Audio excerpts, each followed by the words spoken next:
Encore ce matin ensemble pour être dans sa présence. C'est toujours une grande bénédiction d'être dans la présence du Seigneur, parce que quand on est dans la présence du Seigneur, on repart toujours avec quelque chose si on est bien disposé pour recevoir de sa part.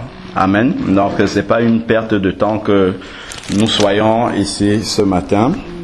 Et juste pour terminer sur ce que les sœurs ont vécu au pays là pour la mission, on va lire rapidement dans Matthieu 28 au verset 19.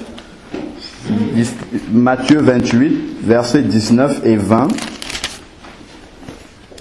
C'est Jésus qui s'en va et qui parle aux disciples. Jésus dit, allez, faites de toutes les nations des disciples, baptisez-les au nom du Père, du Fils et du Saint-Esprit, et enseignez-leur à garder tout ce que je vous ai prescrit. Et voici, je suis avec vous tous les jours jusqu'à la fin du monde. Amen. Donc, le commandement que Jésus laisse aller, c'est un commandement. L'évangélisation, c'est un commandement de la part du Seigneur. Donc, c'est vraiment un ordre que l'on doit respecter. Et merci Seigneur d'avoir accompagné les sœurs et de les avoir amenées dans cette tâche-là. C'est un travail d'obéissance. Évangéliser, c'est d'abord de l'obéissance. Et ensuite, le Seigneur nous envoie, mais il ne nous envoie pas tout seul. Il vient avec nous. Amen. Ça c'est ce qui est très important de souligner, c'est qu'il nous envoie, mais il vient également avec nous. Donc, nous ne sommes pas tout seuls. Lorsque nous allons comme ça pour apporter le message du Seigneur. Amen. Amen. Donc, c'était juste une petite parole d'encouragement en introduction. Donc, pour commencer, nous allons lire dans 1 Jean 5 au verset 19. C'est un petit rappel. 1 Jean 5 au verset 19. Nous savons que nous sommes de Dieu et que le monde entier est au pouvoir du malin. Donc, le diable, le malin, c'est une réalité dans ce monde. C'est pas de la théorie comme ça. Le diable, la puissance des ténèbres existe réellement. Et la parole de Dieu nous met en garde contre ça. Donc nous devons être bien conscients que ces forces-là existent et que lorsque nous avançons avec le Seigneur, ces forces-là sont toujours autour de nous, mais le Seigneur nous entoure par devant et par derrière. Amen. Amen. Amen. Donc nous allons voir, nous avons beaucoup dans nos prières fait des prières de combat spirituel. Nous allons voir au travers de la parole de Dieu, comment est-ce que réellement ces prières-là peuvent être efficaces.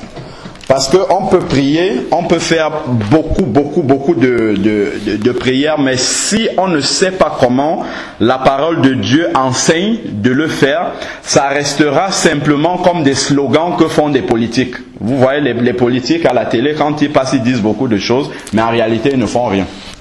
Donc, il faudrait qu'effectivement, lorsque on fait ces prières-là, que d'ailleurs ce soit d'abord conforme à la parole de Dieu et que nous le fassions de la manière que la parole de Dieu nous enseigne. À ce moment-là, ça sera très très efficace. Et nous pourrons réellement chasser l'oppression de l'ennemi si nous le faisons de la manière dont la parole de Dieu en parle. Donc, nous allons voir les armes du chrétien, c'est dans Éphésiens 6, du verset 10, on va voir si on peut arriver à la fin, rapidement. Dans ce passage, en fait, nous parle des armes spirituelles que le Seigneur met à la disposition des chrétiens, les vrais chrétiens qui sont nés de nouveau. Le Seigneur met à notre disposition de nombreuses armes dont nous devons absolument nous servir pour effectivement repousser l'oppression du malin.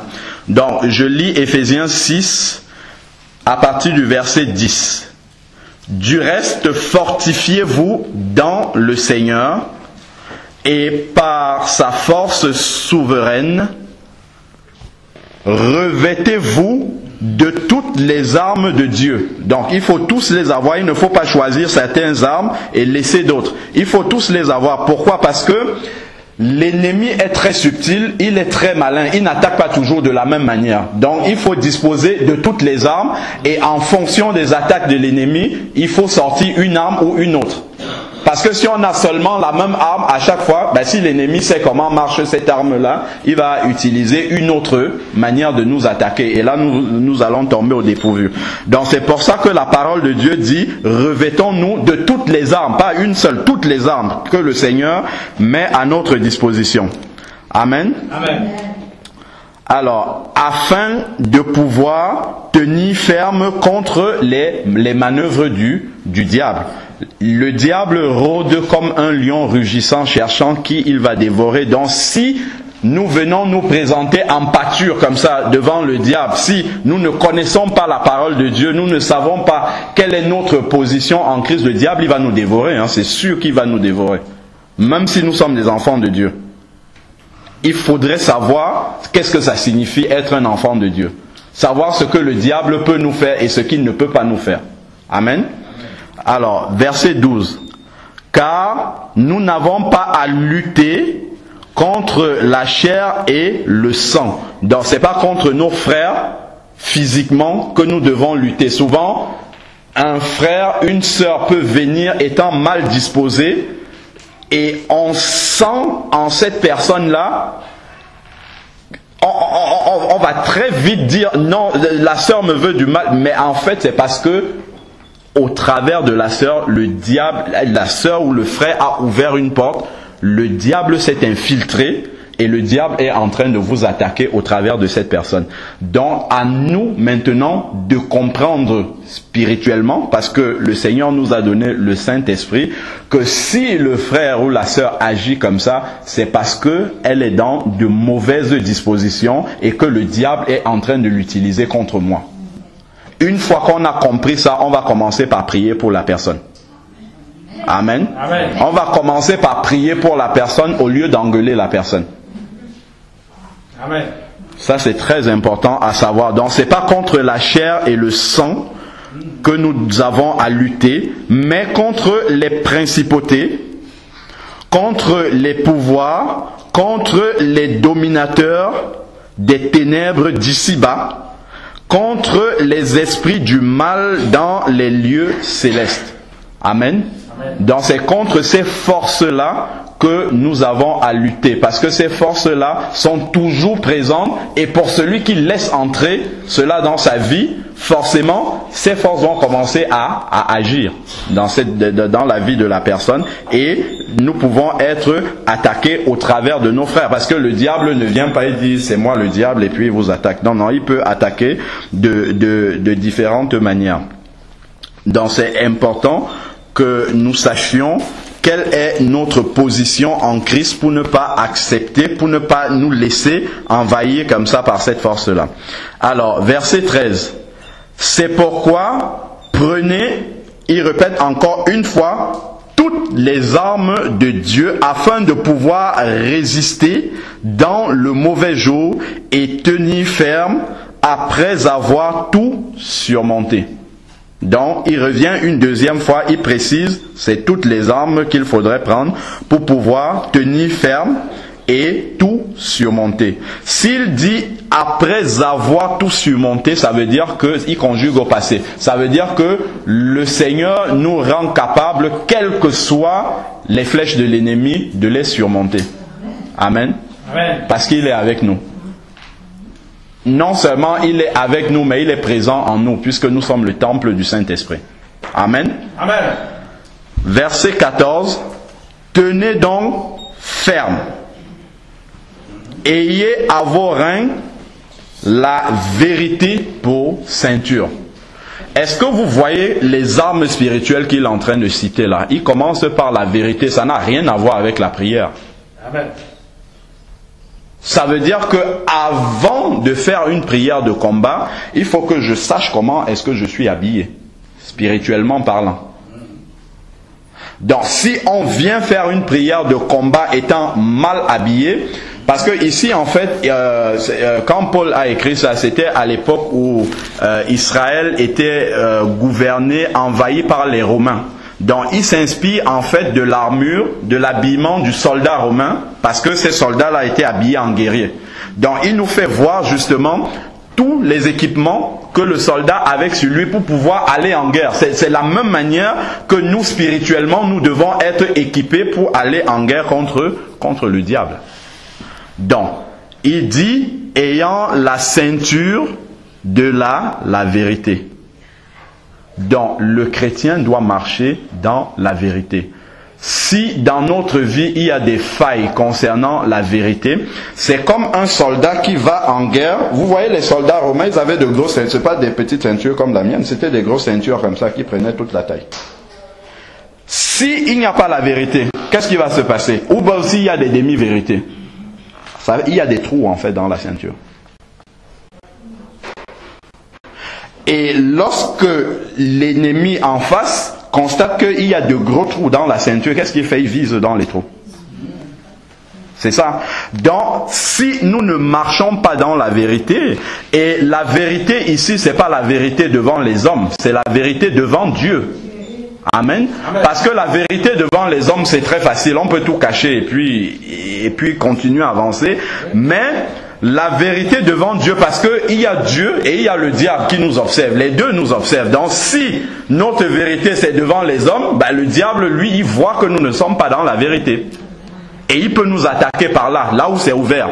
Et pourquoi est-ce que le Seigneur permet qu'il nous attaque? C'est parce que le Seigneur est intègre. Le Seigneur nous a laissé sa parole. Il a dit de quelle manière est-ce que nous devons marcher pour que ces prières-là soient efficaces. Si nous ne marchons pas de cette manière-là, à ce moment-là, lorsque le diable attaque, le Seigneur ne va pas intervenir. Pourquoi? Parce que s'il intervient, il ne serait plus juste par rapport à sa parole. Et le diable connaît aussi la parole de Dieu. Attention. Donc le diable peut prendre le Seigneur à défaut sur sa parole.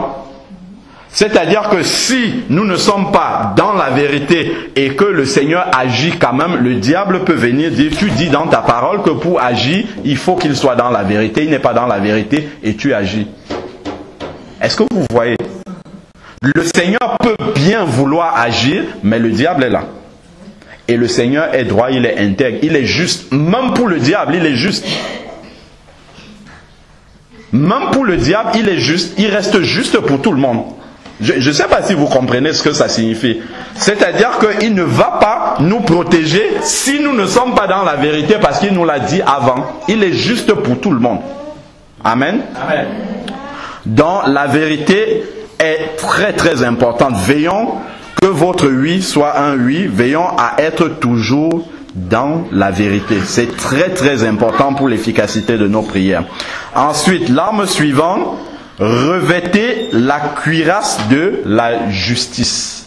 La cuirasse, c'est cette espèce d'armure qui protégeait tout le corps. Bah, imaginez-vous que vous ne pratiquez pas la justice, ça veut dire que votre corps est totalement exposé aux flèches de l'ennemi.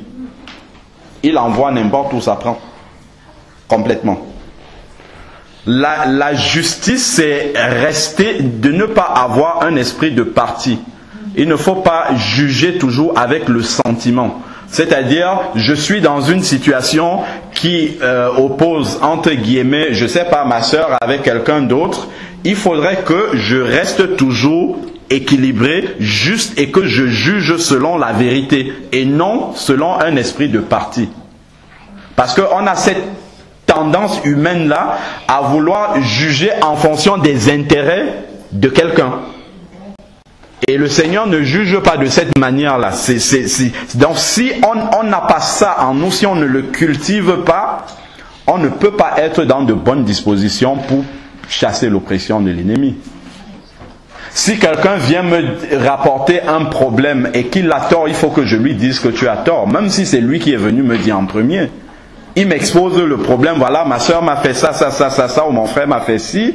J'analyse à la lumière de la parole de Dieu et non pas à la lumière de mon esprit, j'analyse et je lui dis, ma sœur, mon frère, ici tu as tort, il faut que tu ailles lui demander pardon, il faut que je sois capable de lui dire ça.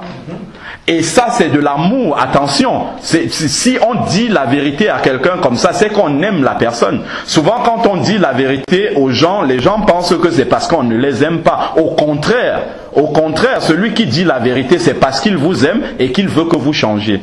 Amen. Amen. Amen. Donc, c'est vraiment très, très important. Alors, la justice, la vérité, ça, ce sont déjà les deux armes spirituelles que nous, en gros, le combat spirituel, c'est d'abord notre vie. C'est d'abord notre vie qui est importante, afin que les prières que nous élevons soient vraiment efficaces et fassent fuir le diable. Alors, verset 15. Mettez pour chaussures à vos pieds les bonnes dispositions que donne l'évangile de paix. Encore une fois, il faut être en paix avec tous les hommes. Imaginez-vous que vos chaussures soient percées. En temps de guerre, qu'est-ce que les ennemis font? Ils mettent des pièges partout. Ils mettent des mines, des pièges. Si vous marchez pieds nus dessus, qu'est-ce qui va vous arriver? C'est ce que le diable fait. C'est exactement ça. Si on projette ça dans le monde spirituel, c'est exactement ça. C'est-à-dire que si vraiment on n'est pas en paix avec les gens, si on ne recherche pas ardemment, Paul dit, soyez en paix avec tous les hommes autant que cela dépend de vous. Cherchons toujours à faire le maximum, nous, de notre côté, pour que on ait la paix avec les gens. Après, si les gens veulent être en guerre contre vous, ça les regarde, mais il faudrait que ça vienne d'eux et que ça ne vienne pas de vous. À ce moment-là, le diable ne peut pas vous accuser devant le Seigneur. Amen. Amen. Donc ça, c'est très important de rester toujours dans la paix avec les gens. Ensuite, verset 16. Prenez en toutes circonstances le bouclier de la foi. Le bouclier, c'est cette espèce de paravent qu'il mettait devant pour contrer les flèches qui arrivent. Donc, la foi ici, c'est vraiment de croire ce que Dieu dit. Si Dieu a dit quelque chose, c'est que c'est la vérité. Et le monde dans lequel nous vivons, nos sens même, nos cinq sens nous renvoient une vérité qui est contraire à la parole de Dieu. Ce que nous voyons n'est pas toujours ce que la parole nous dit. Dans ça, nous devons être conscients de ça aussi. La réalité spirituelle n'est pas la réalité physique. Donc nous devons constamment rester dans la foi, dans ce que Dieu dit. À partir du moment où nous commençons à douter un peu, c'est fini, c'est une porte d'entrée. Le véritable combat spirituel du chrétien se passe dans les pensées. Une fois ici, le frère Abel a donné un message, il parlait du quartier général. C'est à ce niveau-là que le diable peut nous vaincre ou pas. Pourquoi? Parce que la parole de Dieu nous dit que lorsque nous naissons de nouveau, le Seigneur nous transporte, lorsqu'il nous donne son esprit, il nous transporte et nous sommes assis dans les lieux célestes en Christ. Et toujours dans Éphésiens, nous voyons que là où nous sommes assis, nous sommes au-dessus de toutes les dominations. Donc, normalement, si nous avons conscience de cette position en Christ, les dominations, les puissances des ténèbres ne peuvent pas arriver à ce niveau-là, ne peuvent pas nous toucher. Amen. Ces puissances-là ne peuvent pas nous toucher. Mais, qu'est-ce que le diable fait? C'est qu'il nous injecte, puisqu'il ne peut pas nous toucher, qu'est-ce qu'il fait? Il injecte des mauvaises pensées. Et si nous croyons ce qu'il nous dit dans nos mauvaises pensées, on va agir de la manière dont il nous suggère et nous sortons du plan de Dieu. En fait, c'est comme ça que le diable travaille pour vaincre les vrais enfants de Dieu qui ont conscience de ce qu'ils sont et qui savent que le diable ne peut pas les toucher. Tout ce qu'il fait, c'est dans la tête. Il essaye d'injecter de mauvaises pensées dans votre tête pour que vous sortiez du plan de Dieu. Et à partir du moment où vous êtes sorti du plan de Dieu, vous perdez la protection de Dieu parce que le diable peut vous accuser ayant raison. C'est la subtilité la plus courante qu'il utilise. Puisqu'il sait que nous avons des armes fortes pour le chasser, il ne vient plus de la manière forte, mais il vient subtilement. Il t'injecte une pensée et tu fais quelque chose en pensant que c'est toi qui le fais, mais c'est parce qu'il t'a injecté une mauvaise pensée. Et en général, quand il injecte une mauvaise pensée, c'est parce qu'on a ouvert une porte. On peut ouvrir une porte de toutes les manières. Il suffit de nous détourner, de la pensée de Dieu. Ça suffit, en 5 secondes, ça suffit. Si on se met en colère, par exemple, ça suffit largement pour que le diable puisse agir, injecter toutes les mauvaises pensées qu'il veut et puis se retire. À ce moment-là, quand on commence à mal agir, on pense qu'on agit de nous-mêmes, mais c'est fini, il nous a déjà injecté ce qu'il faut et il est parti. On prend cette responsabilité-là et on commence à mal agir et le Seigneur ne peut pas intervenir. Si on ne se ressaisit pas très vite et qu'on revienne sous le sang de Jésus, on est capable de faire n'importe quoi. À ce moment-là. C'est pour ça, c'est très très important à côté des prières que nous faisions de voir cet aspect-là.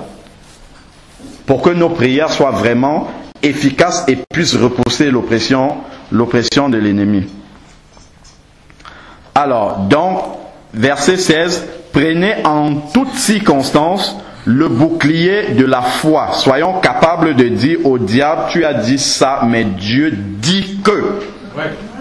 Il faut pouvoir lui dire ça en face. Dieu dit que. C'est parce que le vrai modèle du combat spirituel du chrétien, il faut le voir, c'est dans Matthieu 4, quand Jésus affronte le diable. Il faut voir comment Jésus réagit. Jésus ne crie pas. Hein. Quand le diable lui parle, il lui répond par la parole. À chaque fois, par la parole, toujours. Donc, pour être efficace dans le combat spirituel, on va même le voir après, il faut connaître la parole. Si on ne connaît pas la parole de Dieu, on ne pourra pas être vraiment efficace dans le combat spirituel. Alors, prenez en toutes circonstances le bouclier de la foi avec lequel vous pouvez éteindre les flèches enflammées du malin.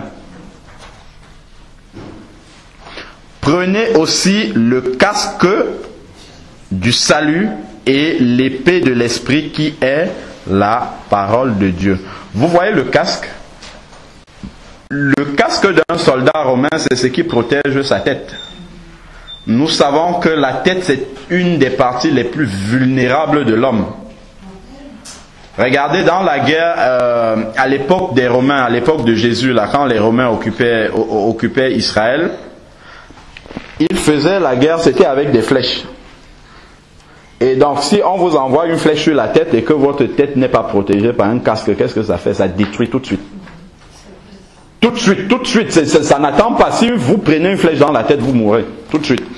Et donc, il dit que la parole de Dieu est ce casque qui protège. Donc, la parole de Dieu est le plus important pour moi, pour nous protéger.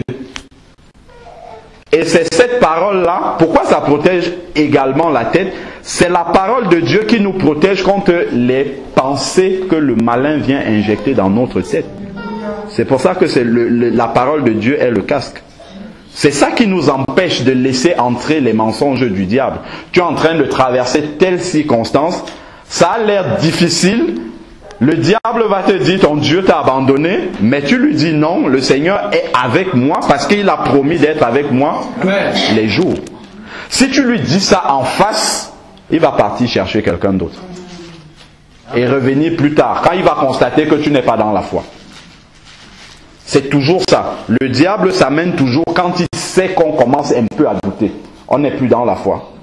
Parce qu'au travers de l'épreuve, le Seigneur nous donne des épreuves pour nous fortifier notre foi. C'est important que nous ayons des épreuves dans notre vie parce que si nous n'avons jamais d'épreuves dans notre vie, imaginez-vous, on n'a jamais d'épreuves, tout est bénédiction comme le Seigneur le dit dans sa parole.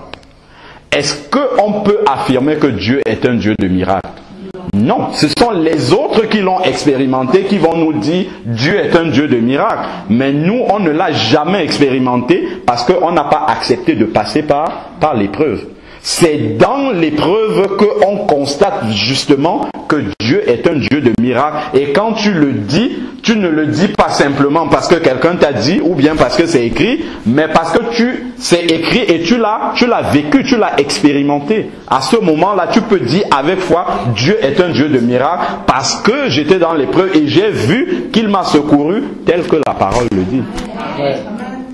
Donc nous devons, l'épreuve fait partie de la vie du chrétien, et donc il ne faut pas laisser le diable venir nous dire dans l'épreuve, non, le Seigneur t'a abandonné, il faut lui répondre par la parole de Dieu. Amen. Amen. Donc, verset 18, priez en tout temps par l'Esprit avec toutes sortes de prières et de supplications. Donc, ici, il parle de la prière par l'Esprit et toutes sortes de prières. Donc, ici, parmi les armes spirituelles, il y a la prière normale que l'on fait. Il y a la prière par l'Esprit aussi. On revient là, c'est la prière en langue dont il parle ici. Vous voyez que c'est aussi une arme spirituelle qui peut débloquer certaines situations qui sont coincées. C'est pour ça qu'il dit prenez toutes les armes, ne laissez pas certaines.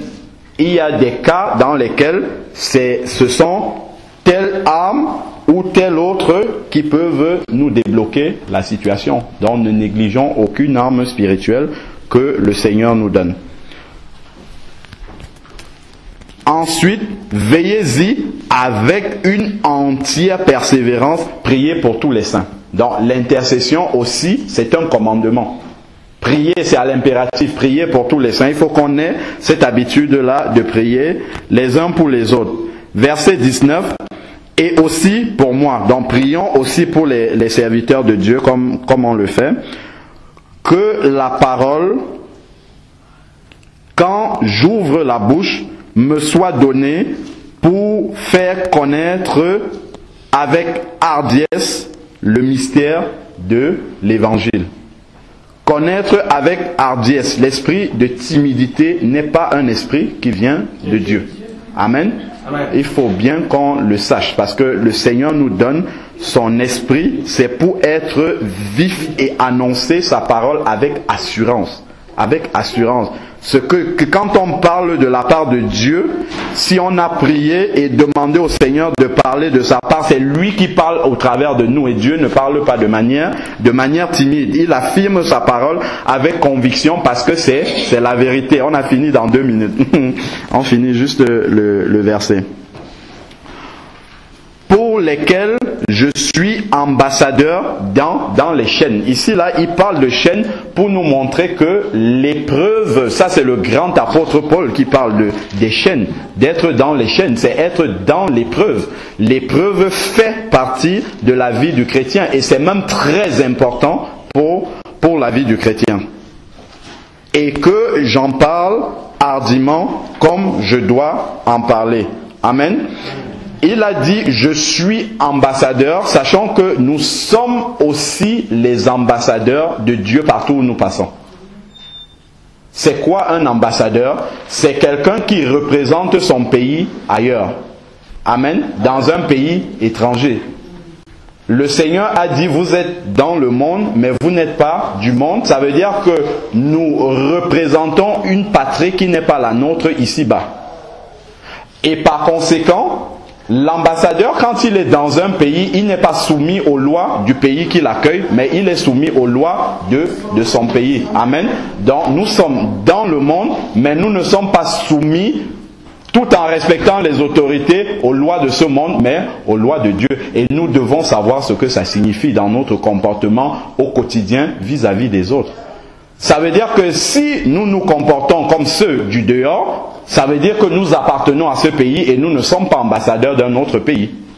Amen. C'est ce que ça signifie. Ça veut dire que dans notre marche, dans notre comportement de tous les jours, on doit remarquer, quand on voit un ambassadeur, on sait que lui, il n'applique pas il ne fait pas partie de ce pays parce qu'il marche d'une manière différente. Et c'est ce que nous devons aussi avoir dans notre vie. Notre vie doit refléter justement le pays auquel on appartient.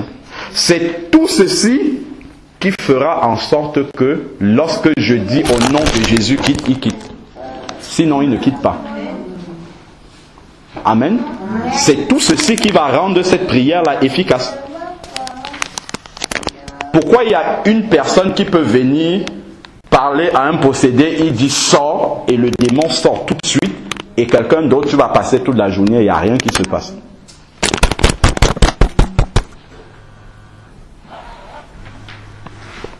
Amen. Que le nom du Seigneur soit béni. On va prier pour terminer.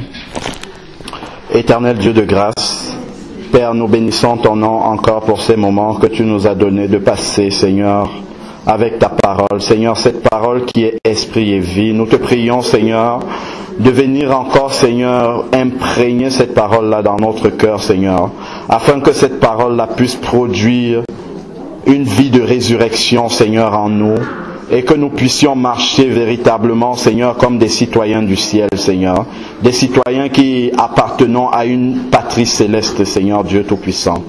Éternel Dieu, donne-nous de comprendre encore la réalité du combat spirituel dans lequel, Seigneur, nous devons marcher, et que nous puissions véritablement, Seigneur, le mettre en pratique comme ta parole le demande, Seigneur, afin d'être efficace, Seigneur, afin de pouvoir ouvrir les yeux aux aveugles, Seigneur, de pouvoir, Seigneur, délivrer les captifs, Seigneur, ceux qui sont encore sous l'oppression du diable, ceux qui ne te connaissent pas encore, Seigneur. C'est lorsque nous comprendions réellement, Seigneur, ta parole, que nous serons capables, Seigneur, de pouvoir les délivrer efficacement, Seigneur, et de pouvoir faire réellement de toutes les nations des disciples qui te craignent vraiment et qui marchent véritablement avec toi.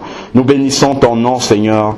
Nous te rendons grâce pour ces moments, Seigneur. Nous te prions de nous raccompagner, de nous garder tout au long de ce week-end, Seigneur Dieu Tout-Puissant, et que nous restions toujours